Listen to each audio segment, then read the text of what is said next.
Hello there, my very good friends. On today's wrestling news, Goldberg is still under WWE contract. A major return set for Monday Night Raw tonight. Tony Khan is believed to be high on a brand new AEW stable. And several members of the WWE women's roster were allegedly frustrated earlier this year. I'm Adam Wilborn. And I'm Andy Murray. Oh, it's good to be back. Hey. And this is the news. Let's kick things off by talking about what is my story? Goldberg. Oh, actually, I changed my mind. I want to go going home. Shut it down. He is still under WWE contract. It's interesting. He's not wrestled for the company since Elimination Chamber. That was February. He lost to Roman Reigns. Around about that time, it was reported that he had worked. That was the last match on his deal. It was the last match on his deal. That was accurate, but he has told the New York Post that technically he is still under contract. Now, he has sat there and he said he never knows when the phone is going to ring, and added that he is in pretty damn good shape right now, in his words. Here's another one. Here's him speaking about potentially severing ties someday with WWE. I'm still waiting for that one call to happen one of these days, but I suppose you never retire in wrestling until you're dead. So who knows? So yeah, Goldberg technically under contract, but he's not obliged to do any more matches, but he would be open to the prospect should WWE decide they need him, and he has been training, it sounds like. So, you know, divisive figure in wrestling. He's beaten some of your faves over the years. Yep. How would you feel about a 55-year-old Big Bill coming back? Look, I think it's always the case when I talk about him now. It's like, be careful what you wish for. When he first came back and everyone was like, oh my God, this is great. It was awesome. And then it all kind of went off the rails. Then he beat The Fiend. So that was a thing, wasn't it? And like, do you know what? I do kind of want one more match, but hear me out, because it doesn't need to be involved in any title picture, because it really makes me quite scared whenever they mention him in the same sentence as being world champion again. But I would like, if he is going to have like one more send-off match, to just do something similar to what he did to Ziggler at SummerSlam a few years back. Where you're just like, oh, this guy's good at bumping, and he's just going to run his mouth, and then Goldberg's going to smash him. And there we go. Thanks very much, Bill. But like, I'm absolutely fine if he doesn't want to wrestle ever again. Yeah, I'm with you. I have loved Goldberg for many, many years. Think that perhaps his best days are behind him, to say the least. So, you know, I wouldn't mind one last squash, like the Ziggler match. Yeah, sure. Let's do it. And also, just to answer his question there about never knowing when the phone's going to ring, I'd have anticipated if Brock Lesnar hadn't answered the phone, he was next on that list. Absolutely. When Randy Orton got injured, Vince McMahon pulled out his notebook, saw 2 names in it, and the first one said yes. Yes. Trying to work out. He must have written it. Oh, yeah. Couldn't have been alphabetical, could it? But then again, you know, Brock. It's a pop-up book. Goldberg. Brock Lesnar is his phone book. That one. Right, let's talk a little bit about Kevin Owens. He is supposedly going to be returning to Monday Night Raw tonight. This is being reported by Fightful Select. Now, always, we should caveat this with plans changed. Yeah.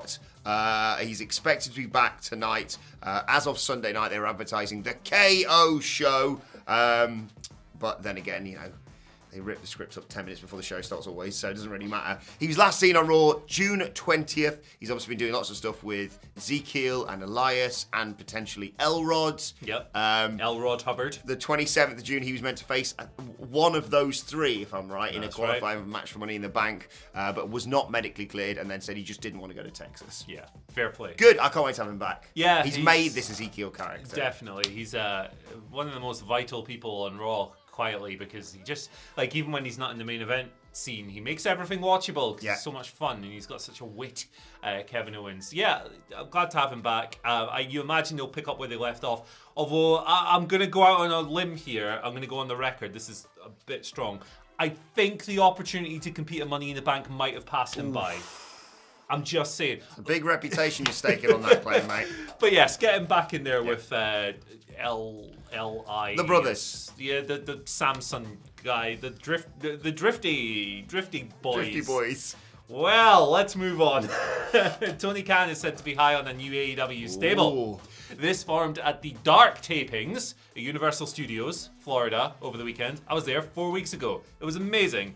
The fast pass is really expensive, but it was amazing. They're called the Trustbusters. The Trustbusters. Kind of formed by Aria Davari, who now goes by Ari. He had a bunch Ari? Harry Redknapp. He had a bunch of segments during the tapings where he was like, I'm the richest guy in wrestling now that my trust fund has come through. Right. So we put this stable together. Ex-Ring of Honor man Slim J, he's in there, as well as the former Harland. Yes. Parker Boudreaux showing up at the tapings. This stable came together. Now, Dave Meltzer of the Wrestling Observer has reported on it, stating that it's not clear at the moment whether or not this will be an AEW stable or a Ring of Honor stable, but Tony Khan is high on the concept nonetheless. It might well end up being one of these groups where it's like the Wingmen, where they're barely off the YouTube series as well. So I guess that's another prospect. But yeah, there you go. It's an interesting ragtag group of individuals. I always kind of like those things where they're just all sort of chucked together. But I'm excited to see the Dustbusters or whatever they're called. The Dustbusters come in. The Hoovers. The Ghostbusters, sorry. They're going to be on. I don't watch Dark or Dark Elevation aside from when you two say you need to watch this match. So I'm not going to hold my breath until I see them on Dynamite or Rampage. Me too. But I don't know. Like, I don't know what's going on with Ring of Honor. So I'm always inclined to be like, well, give them some, because right now you're like, there's a little bit of Ring of Honor, and then we don't really know what it is. A little bit. It's like you've got enough. I've got enough stuff going on AEW normal telly that we don't need another thing introduced yet. But I like the idea, like you say, of this motley crew of people. What are they called actually? The Trustbusters. The Trustbusters. I do quite like that name. Yeah, like I like Ariya Daivari. He's charismatic guy. So like, I'm not gonna, when you praise people who haven't traditionally been pushed to a high level, a lot of strange people go, are you saying that this guy's the best in the world? No, just point out positive qualities. Let's see how it goes. Yes, and Parker Boudreaux is a big lad. He is a unit. Ooh. We'll see how it goes. Frustration, Andy. Frustration at the extreme heat coming to England. Frustration at being a member of the WWE women's roster is what we're actually here to talk about. Another report from the brilliant Fightful Select, Sean Ross Sapp. No crap, just Sapp of Sean Ross Sapp of Fightful Select. Reporting that earlier on in the year, there was quite a lot of frustration within the WWE women's roster about what on earth was going on. All of this is due to the fact that, people were waiting to see, in the words, where the chips fell in terms of what's going on. Yeah. You had obviously the Sasha and Naomi stuff. We had the returns of Asuka and Lacey Evans, and when Charlotte Flair returns, Ronda Rousey being transferred to SmackDown. It was all a bit up in the air, and quite a lot of people were kind of understandably pissed off. Varying creative satisfaction is the nice way that they've put it here. Since they started getting cycled back in. Yeah. And one of Fightful sources, I like this comment, said that they felt Vince McMahon had more interest in crowbarring himself onto programming than booking and protecting them in the wake of the Hush Money scandal breaking. I've watched WWE extensively during that period, and I thought, yeah, that makes a lot of sense what they've said here. Yeah, a lot of upheaval in that division on SmackDown in particular. So I see where they were coming from when they think about, okay, well, Lacey Evans is coming back. Where's she going to be? She'll obviously be a babyface. Yeah, because... and then a heel, and then a babyface, and then on Raw, and then on SmackDown, and then flip-flop. Where's Asuka going to be? She ended up on Raw. What's Ronda going to be doing? She seems to be open to working with everyone, according to this Fightful report here and all this. So yeah, like lots of upheaval. Usage rates probably are a bit more mixed in for... I haven't sat down and broke down who's been on TV this week in a while, but it feels from just watching it that they're using more people more regularly. Yes. So hey, that's good. The Vince comment is just kind of funny. So, and it's also a bit, they're talking about I don't talk about it again and cover old ground again and again and again, but it bears repeating. The Sasha and Naomi thing, I'd never wish for that to happen, obviously, to people get to that extent. But there's always an occasion, and maybe it's me willing it into existence rather than actually happening, that when something so drastic like that, like people going, take belts and shove it, see you later, might wake some people up backstage and think, oh, look at all these amazingly talented women that we're just not utilising. Probably start using them a bit more. We'll wait and see. I'm not going to hold my breath. Right, let's move on to your Twitter questions. At WhatCulture WWE, of course, if you want to get in touch with us. Andy. Yo. Andy starts us off with a question. Andy says, good morning, fellas. Could you see Theory cashing in and winning the title at SummerSlam, then losing to Cena to give him his 17th world title reign, who then main events Mania against Rumble winner Cody? I like this. He's galaxy brained this. Drew's winning it in Wales, baby. Drew's winning it in Wales. Yeah, I mean, I think it's as close to there's no such thing as a dead cert in WWE. Because they changed plans and card subjects changed and all that stuff. If there was such thing as a dead cert in that company, I would think it's that. So I wouldn't say so. I actually think that Theory might lose the briefcase rather than winning it. I'm inclined to agree with you. Strikes me as the kind of guy they'd like go, he can lose stuff, and because they like testing, in their words, testing people on the way to the top, which to me is dumb. Yep. But with this particular dude, I'm not too sure he's ready for the top spot. Yeah, I think they've been trolling a little bit now. Definitely. Constantly having to be like, it's gonna happen at SummerSlam. See his shoulders like popping out of his skin. My other thing is like, what a dumb decision to make to try and like. I get it. The whole thing is like, both men have got to be down for a 10 count, so you could be fresh as a daisy and go out and win. Yeah, but you have to make sure both, like not just one. Both Brock Lesnar and Roman Reigns stay down for a 10 count if you want to make it a weird last man standing triple threat. And if not, you then have to deal with whoever survives that match and the other one who's presumably going to be a little bit pissed off as well. I just don't see it happening. And I think it's one of those things where WWE's let into it so much of like, this is going to happen at the premium live event. I don't think that's going to happen. But I do like the fact that you've planned it all the way to WrestleMania because that's more than what WWE have done, probably. Casso gives us our second question of the day. Do you think WWE's change back to TV14 programming is a direct result of Stephanie being in charge, a distraction from the Vince situation, or a combination of both? I don't think they will change back to TV14 personally. This sort of broke on Friday, didn't it? Yeah, as we covered it, like it was an internal memo that was circulated a little bit too early within USA Network. So I'm a bit dubious about it. I don't. People are going to hate this comment. I don't see too many benefits, to be honest. I think that revamping your storytelling mechanisms would be a lot more effective than just going, hey, you can say piss now or whatever. Yeah, exactly. You can do angles that are bloody or whatever. To kind of approach your question, I think it's something that has been in the works for many years. I think it's something that's been discussed for many years, I should say, rather than in the works. So I don't think it's a product of anything that's happened recently. I don't think it's a distraction. I don't think it's a Stephanie directive because I think Vince will be back in that chair within a month. Yeah. It's also weird that, like, for the previous years when we'd say, like, oh, this is a really bad rating, or this is the worst rating they've had for X amount of time, it felt like if they were going to do it to try and turn things around, they'd have done it then. Because now it seems to have sort of leveled out again, hasn't it, in terms of ratings. Like they're doing well again. Solid, yeah. It's like it's their new level now. Yeah. So I just come inclined to agree with you. I don't think effing and jeffing on telly is going to suddenly make 9 million fans return. Yeah, like I know a lot of people hold it up as like the reason they're not as into WWE now, but I think the reasons you're not as into WWE now perhaps are a lot deeper than that and are more widespread throughout like how they do business and how they present people and all of that. I was with a load of mates over the weekend and we were talking about wrestling and they didn't say like, can they swear? If they could swear, I'll come back and watch it. They said like, is The Rock and Stone Cold still there? So unless they've got a time machine, it's not happening, I don't think, anyway. But we'll keep you posted on the developments of the swear jar being taken away on Monday Night Raw across all the shows, potentially. Jake gives us our final question today, returning to the theory question.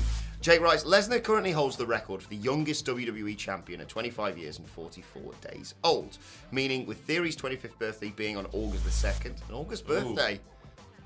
What a August guy. 2nd. What was the Tito Ortiz thing? August something warning. And he came out for the worst debut of all time. I just remember that, the big watch that he's wearing. He's standing there, everyone's selling it apart from the crowd. It's great. Who's that guy? Yeah. Anyway, Theory's 25th birthday being on August the 2nd, he'll need to cash in successfully before September 15th to break that record. Do you think he will? Nah. Drew's winning it in Wales, and they're not going to do the cruel lose it immediately. I think they value Drew too much to do that. I don't think they're going to mess with him in that way. I think he should come out, Theory, to cash in. Yeah. But because they're in Wales, a ram headbutts Theory in the dick, and then he just gets Claymore. That's how he loses the briefcase. But I think they will. I think they've already lent into the whole youngest Money in the Bank thing, so they'll probably use this now, Jake. But I don't think he's going to cash in. I don't know if he's going to fail or not. Maybe we need some new pasty bets. He's going to lose the briefcase in Wales to Craig Bellamy. And who else is Joe Allen? Ewan Thomas. What was the singer? Sure. What was the Keris Matthews. Charlotte Church. Tom Jones. Right. Let's move on to today's ad finally. You might have already mentioned this because it broke the other day, but Stereophonics. Congratulations to Jade Cargill, who Sean Ross Sapp, I'm stealing him for the ad finally as well. He's doing half my job here. Passed 500 days undefeated in AEW this week. Goldberg streak 462 days to start his WCW career. And yes, it's not like, well, she's done that because she's outclassed everyone, but you have certainly seen I've seen a vast improvement in her. Yeah, definitely. I completely agree. I think that where she is today compared to where she was when she came in is night and day. And I thought she had like some natural things that came across, like personality-wise, that came across really well in those early days, but I think she's really grown into her skin as a TV performer. She is honestly so far ahead to where, compared to her experience level, that it's kind of crazy. I think she's an absolute star. Do I think that she's the finished article? Nope, not yet, but that makes it even more exciting. So shout outs to Jade. It turns out that if you just book people to win, they usually get over. Yeah. Usually works. And also credit to her as well, because it's mad to be sat here going, she doesn't really need Stokely Hathaway. Yeah, it's that crazy. Tells you all you need to know about how much she's improved. And they work so well, but then you're like, you could separate these parts and it would still... It's pretty awesome. And I love these ground up stories. So shout outs to Jade. Bit of an update from me, actually. The reason why I was off last week wasn't because I was in contact with someone who had COVID and was trying to play it safe for the boys, right? Oh, I know what this is. What it was, there was a bidding war going on between the baddies and Maximum Male Models for yours truly. So keep you updated on that. So they ended up joining the Flatties. With the flat. Well, that's Friday sorted. You're an alligator. Yeah, somebody turned him into an alligator with the flat F-U-C-K. The Flatties. There you go. Remember flat? Can we go TV14? Have to ask the bosses about that one. I'm not getting involved. Let's do it. Right, let's know your thoughts on that. What word could we say? See you next. Say. Didn't even need the eel. Soon. Let's know your thoughts on everything in the comments. Don't forget to like, share, subscribe. Subscribe to What Culture Wrestling wherever you get your podcasts from for daily wrestling podcasts. We're reviewing SmackDown, we're reviewing Rampage, and we're looking ahead to Monday Night Raw a little bit later on today. Plus, you can let us know your thoughts. Twitter questions at What Culture WWE. Watch there. Follow both of us. Follow Andy Murray at. Follow me at Andy H. Murray. The H stands for Heatwave today in the UK. Particularly damaging to us as a bald man and a ginger man. Stay indoors. Stay hydrated. Wear a hat. Wear sunscreen. Yeah. Do what you need to do. Go Argos. Buy a fan. I'm having an ice lolly for lunch today. Oh, I'm going to get 12 Magnums. I'm going to put them in my ears. Just sit one on the head. I am literally, with this skin complexion, the canary down the mine for us. So if I start going red, then you need to start putting some cream on. I'm a Fighter 50 guy. Yep. I have to. At What Culture WWE, as I said, for all of us. At Adam Wilborn for me, if you want to do that sort of thing. Right, this has been the news. I've forgotten how to wrap it up because it's been so bloody long since I've done Bugger it. off! Thanks for watching. We'll see you soon.